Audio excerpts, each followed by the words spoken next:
Buenas, buenas, buenas. Qué bueno, estamos aquí. Esto es Makini para Color Visión, un sábado más o un domingo más, según donde usted se encuentre. Pero se trata entonces de ir a lo importante. Aquí nos gusta hablar de lo que es fundamental con los que tienen las calidades para explicarnos lo que es muy, muy importante. Cosa importante para el país. Bueno, lo del presidente Abinader es casi la refundación de la República. Son 16 propuestas de reformas a leyes, y entre ellas destaca una, que es la reforma constitucional. Es, insisto, casi reinventar el país. Entonces, ante ese escenario hay que ir donde los que saben, los guruses, los oráculos del derecho. En este caso, del derecho administrativo. Es posiblemente el nombre más alto del derecho administrativo en la República Dominicana y así se le reconoce. Se llama Olivo Rodríguez Huertas. Bienvenido, profesor. Gracias, Pablo, por tus palabras tan generosas. No, son las evidencias, profesor, las evidencias. Hablemos de las propuestas del presidente, las propuestas de reforma. ¿Qué te parece? ¿Qué intenta hacer el presidente con todo esto? Bueno, me parece que el presidente, anunciando de inmediato, tras su victoria de mayo, anunciando esta reforma, lo que intenta es ganar tiempo. Como todos sabemos, su llegada al poder en el año 2020 estuvo marcado por una situación que no era excepcional solamente en la República Dominicana, sino en todo el mundo. El contexto de la pandemia que se prolongó durante un largo tiempo y que como situación de excepción impedía a cualquier gobernante que asumiera la dirección de un Estado poder aplicar lo que habían sido sus propuestas a lo largo de campañas electorales sobre su visión del Estado. Entonces, cuando hay una situación de excepción, de emergencia, hay que atender eso. Y las cosas ordinarias y las cuestiones de futuro, entonces quedan paralizadas. En ese contexto hay desde hace mucho tiempo varios temas en los que el país necesita realmente apuntalarse, necesita darle un gran sustento, una gran sostenibilidad de cara hacia el futuro. Dentro de ello, la más importante, siempre se ha hablado, se necesitan recursos para no solamente cumplir con los compromisos que se tienen hoy día, con una carga muy pesada de la deuda pública, sino que se necesitan recursos para seguir pagando una inmensa deuda social en términos de necesidades que apuntan hacia derechos sociales, pero también en términos de infraestructura. Y eso se necesitan recursos a esos fines.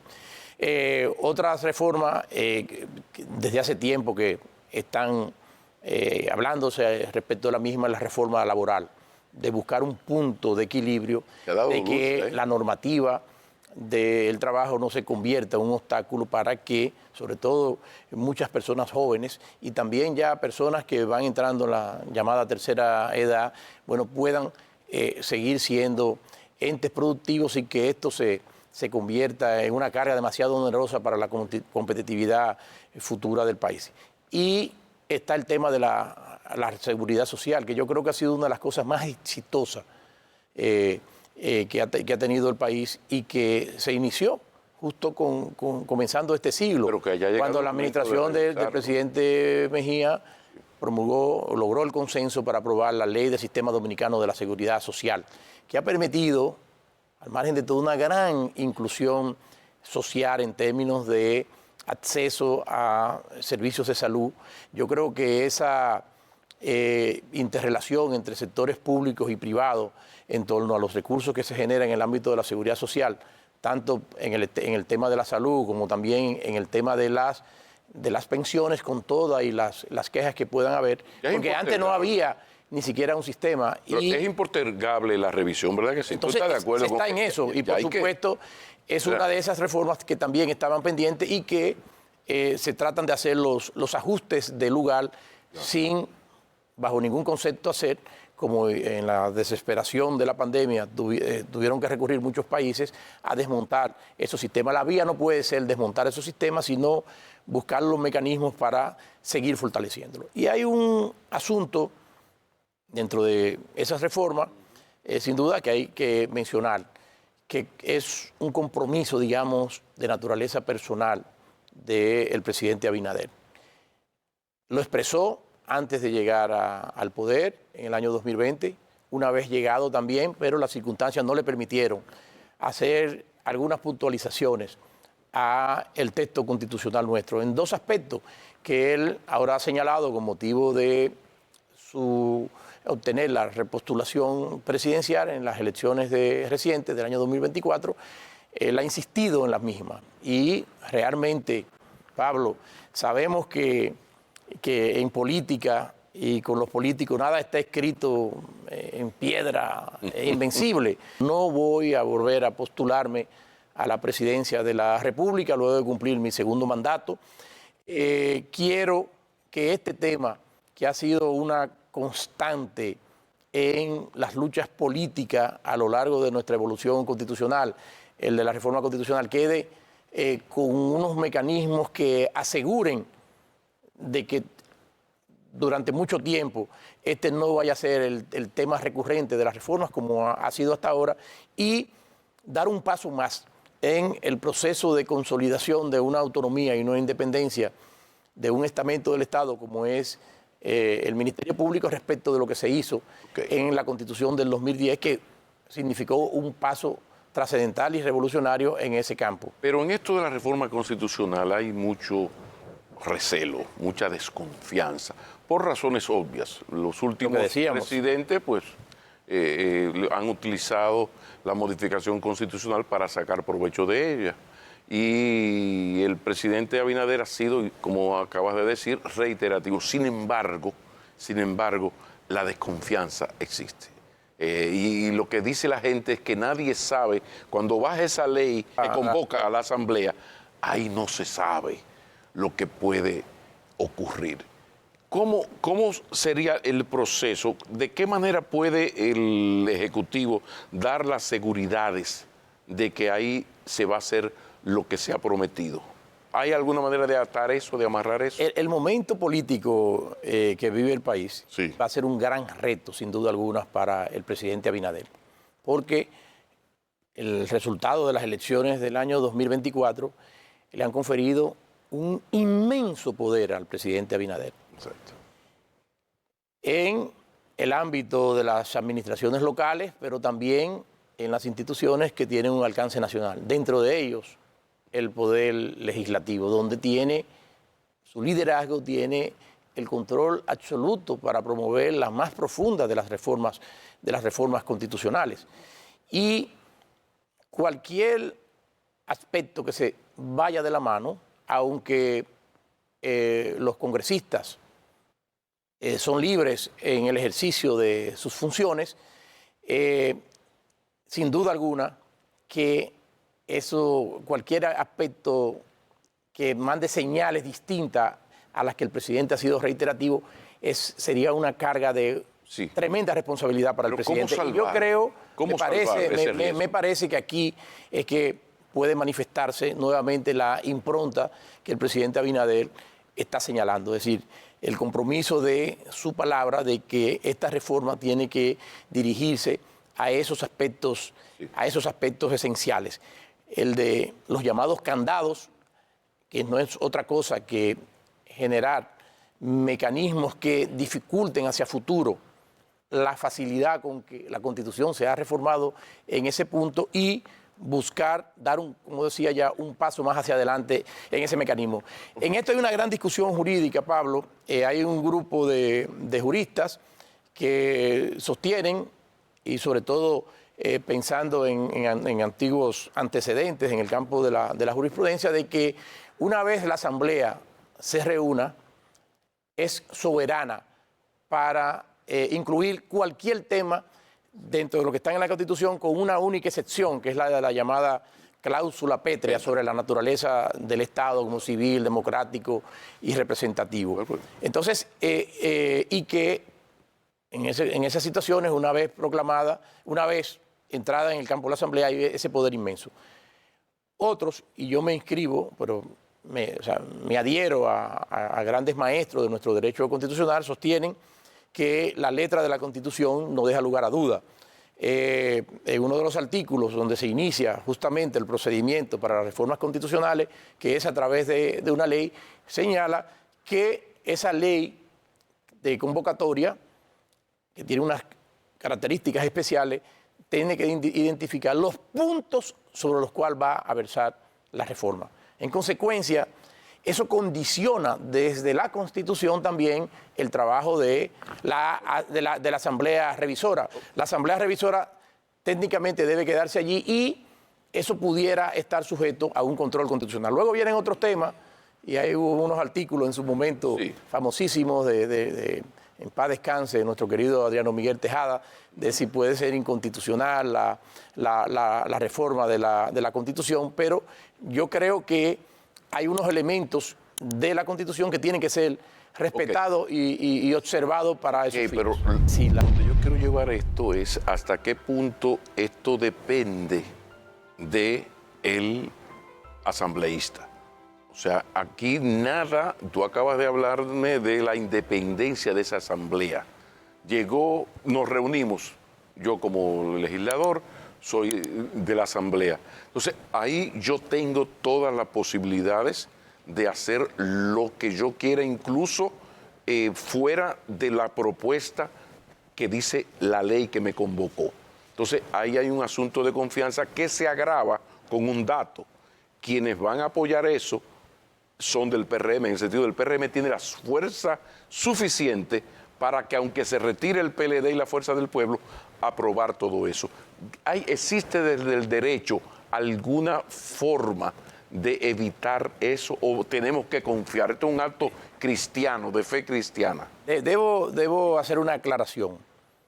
Como ya señalé, yo no simpatizo con esa tesis que sostiene que una vez reunida la Asamblea pueda referirse a cualquier punto, aún distinto de los específicos que han motivado la convocatoria de la Asamblea Nacional Revisora. Esa es mi posición. Tú sabes que los en la que yo me inscribo. Son bellacos, Olivos. Y dicho esto, sí, no tengo duda de que si la Asamblea se excede en el mandato que ha dado lugar a la convocatoria de la Asamblea Revisora, estaría incurriendo en un acto inconstitucional que podría eventualmente estar sujeto, aquí viene la gran discusión, a lo que diga el Tribunal Constitucional, porque el Tribunal Constitucional va a constatar de que el procedimiento de la reforma se haya llevado a cabo debidamente. Hay quienes sostienen, bueno, es que después de declarada y proclamada la Constitución, no se puede declarar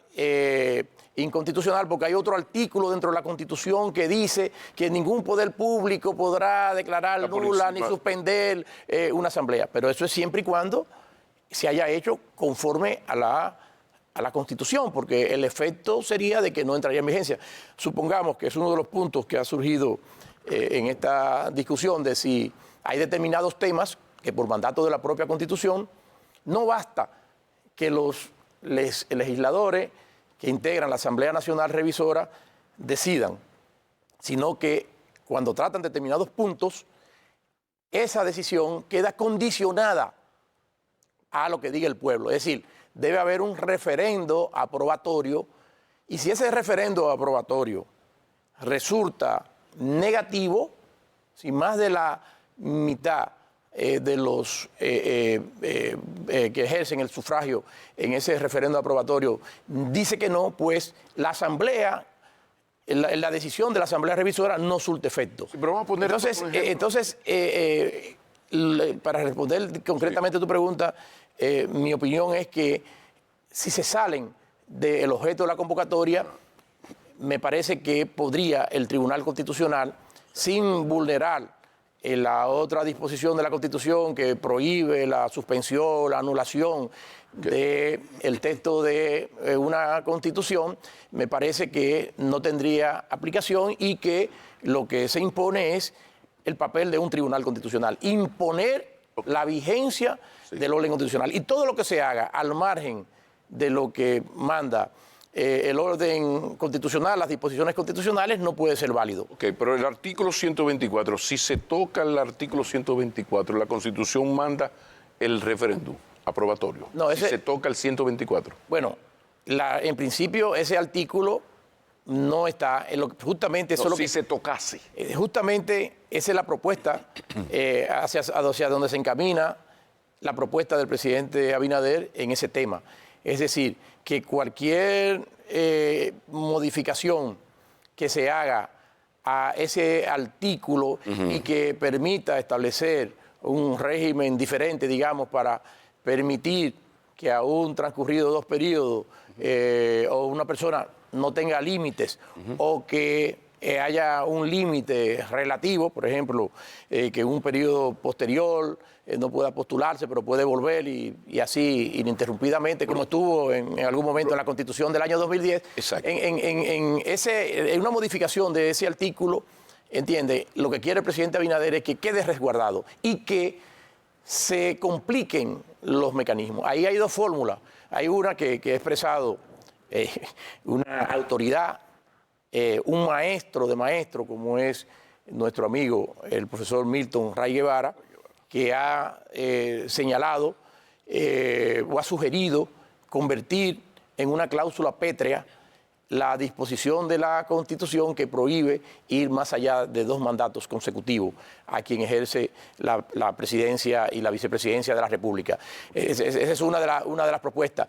Otras que han sido esbozadas buscan otras cuestiones, que es que en esa materia la modificación del régimen presidencial esté sujeto a unas mayorías más cualificadas, y hay algunos que también plantean de que se convierta ese tema en un asunto que, aparte de que se complique en términos de mayoría la posibilidad de esa modificación, que también se someta a un referendo aprobatorio. Pero hay que esperar, como dijo el profesor, mi querido profesor Antoliano Peralta, dice, hay muchas personas que de manera extemporánea, lo que pasa es que, bueno, claro, es un tema que el presidente ha planteado públicamente y no es, y se está a la espera de cuál va a ser la propuesta del Poder Ejecutivo para uno poder referirse a una u otra de las situaciones. Lo que pasa es que vamos a la sabiduría popular. Si me engaña una vez, sinvergüenza es; si me engaña 2, sinvergüenza yo. Hay una desconfianza del pueblo dominicano hacia la clase política en general. Entonces, en este caso, yo debo insistir en el tema del artículo 124 y vamos a poner un ejemplo. Se hace la ley que convoca, se abrió la asamblea, pero a esos asambleístas, en su independencia, se les ocurre modificar para que el presidente pueda volver como candidato en el 2032. Es decir, 1 más 1 fuera un periodo y pueda regresar. Si ocurriese esa bellaquería de los chicos malos del PRM en la Asamblea, ¿cuáles serían las alternativas legales? Mira, si está dentro de la modificación, dentro del artículo que se declare como objeto de la reforma, bueno, en ese sentido la Asamblea va a resultar todopoderosa. El problema aquí no es desde el punto de vista jurídico. En ese escenario sería un tema desde el punto de vista del riesgo político, es decir, de que claro, hacia el futuro entonces digan, ustedes ven, no era cierto, no era sincera la decisión que el presidente Abinader ha sostuvo como promesa para en el año 2020 y que ha reiterado en un contexto donde ha obtenido, porque no es un enamoramiento a fuerzas opositoras que pudieran estar controlando el Congreso, vamos a hacer esta reforma para eso. No, es desde la comodidad de una mayoría absoluta que el presidente Abinader, el mismo día en que obtiene el resultado favorable, tanto a nivel presidencial, gana en primera vuelta, y con esas mayorías en el Congreso, él dice de nuevo, este es un legado que yo voy a dejar. Entonces, allí el riesgo vendría a ser de naturaleza estrictamente política. Si suponemos que en la reforma verse sobre otros aspectos que no estén contenidos en la ley, bueno, ya ahí el riesgo es de otra naturaleza, es la posibilidad de que con toda la discusión que hay al respecto de que el Tribunal Constitucional pueda inéditamente declarar inconstitucional un procedimiento de reforma y en consecuencia un texto constitucional que se derive del mismo. Pero el riesgo es sobre todo político. Pero recuerda es un riesgo político. Estamos hablando para esa pequeña parte de la población que no es licenciada en Derecho, pero yo aquí digo que de cada 10 ciudadanos por lo menos 11 son licenciados en Derecho, pero quiero insistir en esto porque primero, la credibilidad sobre el presidente es muy alta. O sea, incluso en términos personales yo creo en la buena fe del presidente. A mí lo que me preocupa es lo mismo que ha pasado con las 3 causales, que el presidente está de acuerdo con ellas, pero como es un tema ideológico de tintes religiosos, él no puede interferir en la decisión de los señores legisladores que hacen lo que ya hicieron, ¿verdad? Perfecto. En este caso pasa igual. Por eso yo insisto en la pregunta de que se redacta la ley que convoca y ahí se ponen los puntos, ¿verdad? Hay que poner la agenda. ¿Qué es lo que se va a hacer?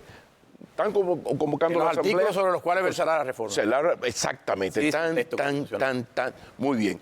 Pero resulta que bellacos, los muchachos del PRM, llegada la hora de la verdad, se atrevieron, modificaron el artículo 124 y pusieron al presidente en la posibilidad de regresar en el 32. Y el presidente es inocente, fue una decisión en el Congreso. Si eso ocurriese, ¿cuáles alternativas? ¿El referendo aprobatorio? O ahí mismo te pregunto, ¿cuál sería el poder del Tribunal Constitucional para frenar eso o no llega hasta el Tribunal Constitucional? Mira, por favor. Varias cosas. Una, la política, inmediatamente la jurídica. Con la política yo creo, igual que tú, en que el presidente Abinader tiene la convicción Totalmente. de que esto es lo mejor para el país de cara al futuro. Y él se siente comprometido con establecer eso como un legado, pudiendo modificar todo eso y establecer un régimen como hicieron los congresistas con la Constitución del 66. Al final se impuso un régimen que permitía la reelección indefinida. Exacto. Cuando hay declaraciones en ese entonces, a mí que me gusta buscar periódicos viejos, donde el presidente Balaguer decía que él sería el último presidente en reelegirse a sí mismo. Entonces, en este caso creo que hay una sinceridad. Y me parece que el deseo de plantear la reforma ya mismo, en lo inmediato, al inicio mismo de su nuevo periodo presidencial, muestra ese compromiso, porque ahora los legisladores van a comenzar. Si transcurren otras circunstancias, es obvio que puede motivar eso a los legisladores, digamos en 2 años, en 3 años que esto se presente, pero que no se vea que quienes pueden suceder al presidente Abinader como candidato presidencial en su partido puedan tener la posibilidad de garantizar la continuidad en el poder. Ese sí es un escenario que incentiva mucho a que esos legisladores pudieran decir lo contrario. Y por eso yo creo que el presidente, mi opinión es que el presidente está impulsando esto ahora, porque es el momento en que él puede imponer lo que él considera su legado. El otro aspecto, la modificación del artículo del régimen presidencial per se no es de los aspectos que están sujetos hoy día a la necesidad de un referendo aprobatorio. Por eso se pudo hacer en la Constitución del año 2015. Es decir, no es un artículo que está sometido a unos procedimientos especiales de reforma en el sentido de que conlleva, aparte de la aprobación de la Asamblea Revisora, la necesidad de que un referendo aprobatorio así ratifique la decisión, favorablemente la decisión de la Asamblea para que se pueda proclamar el nuevo texto. Entonces, como no se trata de eso, entonces allí no habría mayor inconveniente. El tema del referendo aprobatorio es si la reforma va a versar sobre determinados aspectos. Y allí es que está ahora mismo la discusión jurídica. Y eso conlleva también un asunto estratégico, porque un referendo aprobatorio conlleva la necesidad de movilizar el 30% de todo el padrón electoral, de todas las personas que están en condiciones. 2.4 millones de personas. Exacto. Entonces tienen que acudir y la mitad más uno de eso tener que decidir. Por eso entrar a todo un proceso que hay que hacer una campaña Pues, la campaña del sí y del no, los que están con el sí y los que están con el no, para determinar si eso es o no necesario. Y ello sería, en cuanto plantearía, agravar la cantidad de los votos necesarios para obtener una reforma. Ese sería ese escenario. La otra fórmula que ha estado proponiendo el presidente Ray Guevara es que se haga esto a través de una modificación del artículo del régimen presidencial donde se establezca que ese texto tiene una naturaleza pétrea, es decir, que es añadir a los asuntos que están. Entonces, pero siempre habrán discusiones, porque, por ejemplo, hay una decisión política, eso es posible hacer. Bueno, es un asunto que se está estudiando. Yo mismo todavía no tengo el total convencimiento. La oposición lo llevaría al Tribunal Constitucional, seguro.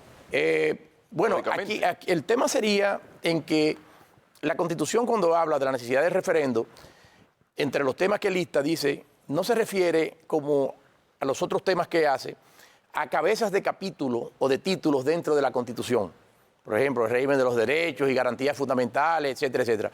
Cuando se refiere a este tema, no se refiere, y se refiere al tema del régimen de la reforma constitucional, sino los procedimientos de reforma. Una cosa es los condicionamientos, los artículos que se refieren a determinados condicionamientos para una reforma constitucional, y otra cosa es el procedimiento en sí, que se inicia, incluso tiene un segundo capítulo dentro de ese título de las reformas constitucionales, que se inicia con la necesidad de una ley de convocatoria, ley que no puede ser observada, es la única ley que no puede ser observada por el presidente de la República, que debe indicar los artículos sobre los cuales versará. Es a partir de esa parte donde se establece todo el procedimiento de las mayorías, cuándo debe reunirse la Asamblea, qué mayorías se necesitan.